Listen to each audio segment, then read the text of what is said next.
Hello students, welcome back to my YouTube channel. आज हम class 11th accounts का chapter 5 accounting equation पढ़ेंगे। आज अब तक हमने क्लास 11th अकाउंट्स के जो 4 चैप्टर हैं उनको कंटिन्यू किया है।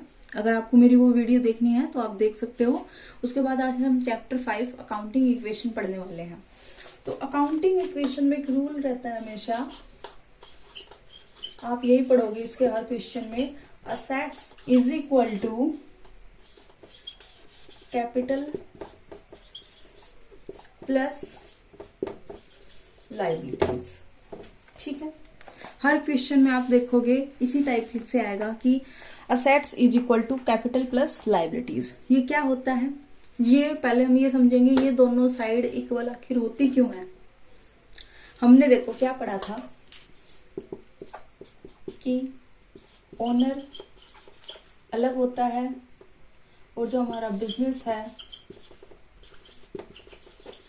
वो अलग होता है, यानी ये एक अलग है, बिजनेस अलग है, यही पढ़ा था। अब ओनर लेके आया बिजनेस के लिए पैसा, क्या लेके आया, मान लो 10,000 रुपए कैश लेके आया। ठीक है, असेट साइड हमारी क्या आ जाएगा, कैश क्या आ गया 10,000 रुपीज का, और ये क्या ही है बिजनेस के लिए कैपिटल है ये 10,000। आप देखोगे ये साइड भी इक्वल है और वो भी इक्वल है। ठीक है, उसके बाद मान लीजिए हमने इसमें से 5,000 रुपए की मशीनरी परचेज कर ली।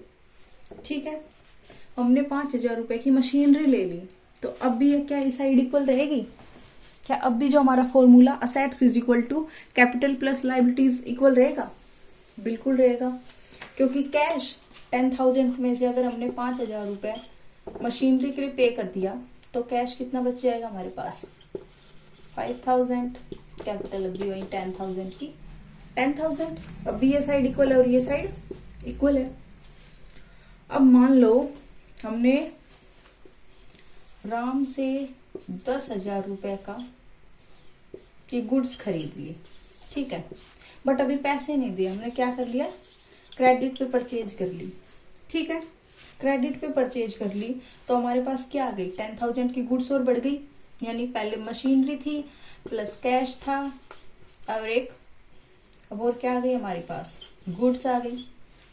ठीक है, तो मशीनरी कितने की हमारी 5,000 की, कैश कितना है 5,000 का, गुड्स कितने की आ गई 10,000 की, कैपिटल हमारी कितनी थी 10,000 की, बट हमारे अब क्या बढ़ गए 10,000 से क्रेडिटर्स, क्योंकि हमने राम के पैसे आज नहीं तो कल चुकाने हैं, इसलिए हमारे क्रेडिटर्स बढ़ गए 10,000 से, यानी कि हमारी लायबिलिटी। अब भी ये साइड और ये साइड क्या इक्वल है, देखो 5 5 10 10 10 वही 20,000 इज इक्वल टू 20,000। यानी अकाउंटिंग इक्वेशन में हमेशा assets is equal to capital plus liabilities चलता है। ठीक है, आप जितने भी न्यूमेरिकल क्वेश्चन करते चलोगे उनमें समझते भी चलोगे इन चीजों को कि कैसे कैसे ये इक्वल रहता है। अभी हमने एक छोटे से एक एग्जाम्पल के थ्रू इसको समझा, जैसे मशीनरी आई तो भी हमारा क्या हुआ, कैश कम हुआ। अगर हमने उधार कोई गुड्स खरीद ली तो हमारे इतने से क्रेडिटर्स बढ़ गए।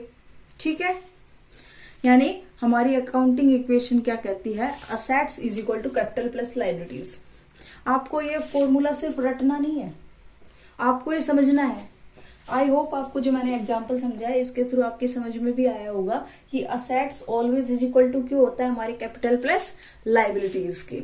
ठीक है, यानी हमारी ये दोनों साइड हमेशा इक्वल रहेंगी। आपको ये सिर्फ एक फॉर्मूला समझ के नहीं रटना है, बल्कि इसको समझना है कि ये इक्वल क्यों है, क्योंकि ओनर अलग है और हमारा बिजनेस अलग है। जब भी बिजनेस के लिए वो पैसा लेके आएगा तो कैपिटल बढ़ेगी और हमारे पास क्या आ जाएगा, कैश आ जाएगा। ठीक है, आई होप आपको ये वीडियो समझ में आया होगा। अगर आपको फिर भी कुछ डाउट है तो कमेंट बॉक्स में आप मुझे कमेंट कर सकते हैं, मैं जरूर रिप्लाई करूंगी। अगर मेरी वीडियो आपको थोड़ी सी भी अच्छी लगती है तो प्लीज मेरे चैनल को सब्सक्राइब करें। थैंक यू सो मच, मिलते हैं नेक्स्ट वीडियो के साथ।